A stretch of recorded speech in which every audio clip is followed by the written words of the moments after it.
الحمد لله الذي آوى نبيه وهداه وأغناه وأكرمه بما يرضى من العطية، وجعله أمينا لخلقه ونافعا لهم أينما كان، وأنزل عليه ولسوف يعطيك ربك فترضى للمزية، فقال لا أرضى بأن يدخل أحد من أمة النيران.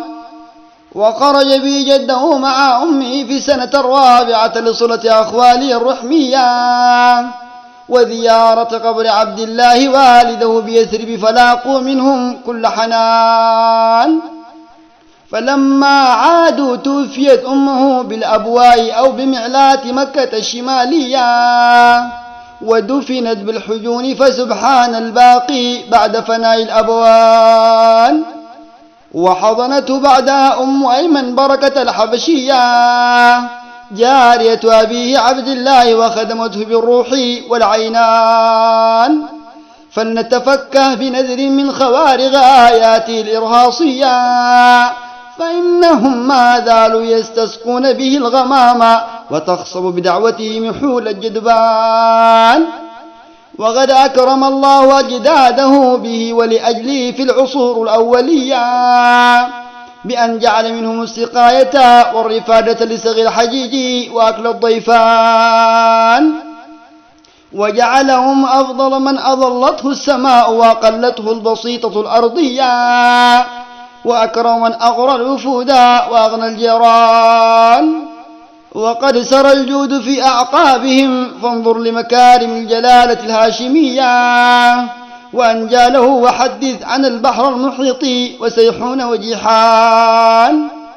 وقام إبراط صاحب الفيل جده عبد المطلب وأجلسه على سريره في جمعية، وقال له حاجتك مقضية عندنا قبل حاجة كل إنسان، ولو تكن بتركنا لهدم بيتكم يريد الكعبة الأبطحية التي آتينا لهدمها من بلاد اليمان.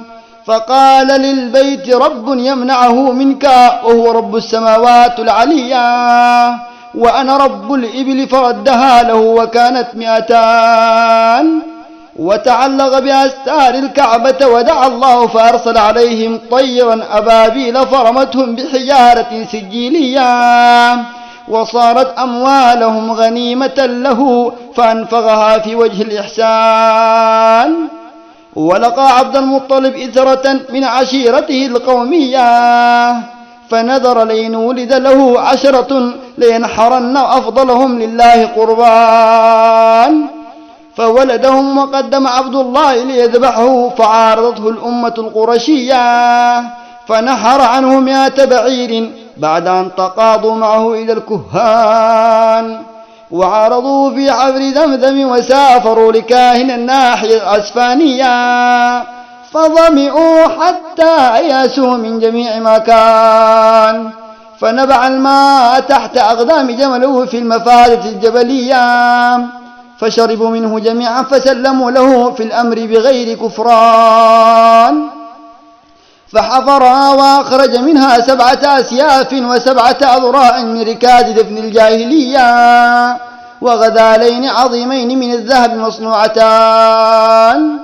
وجاء بالحديث أن علامة الإيمان التضلع من مائها، وهو لما شرب له على سبوق النية. وفيه عنه عليه الصلاة والسلام أن ماءها طعام ظمئ وشفاء سقمان. وسافر بالنبي وبه رمد وعمره 7 أعوام ميلادية، فقال له الراهب داوه من ريقه وباسمه يشفى كل مرضان. وسار لسيف ابن زياد ملك اليمن مع الوفود القرشية، فقال له سيكون ليتيمك بعدنا أعظم الشان، لأننا نجد نعته عندنا في كتبنا التاريخية، وقد أظل زمنه، فلو أدركته لنصرته نصرا مؤذرا برجال وفرسان. وأكرم الوفد بالعشرات من الهبات المحكية، وآثره ب100 النياق والغلمان. وكان عبد المطلب يدعى شيبة الحمد لكثرة مآثره الخيرية، وقد زاده الله في العلم والجسم بسطتان. إذا جلس كأنه فسطاط عظيم أو برج من البروج الفضية، وإذا غام كأنه راكب على أعظم حيوان. ومات بمكة بعد عودته من هذه السفرية، وأوصى أبا طالب على النبي والحجاج والسكان صلى الله عليه وآله وصحبه وسلم ما قامت بكفالته رجال سخيا، وجزى الله أسلافه على إحسانهم فإنه أهل الإحسان. اللهم صل وسلم وبارك على سيدنا محمد وأنوار حقها وعلى آله وصحبه، واغفر لنا وارحمنا واهدنا وانصرنا واختم لنا بالإيمان.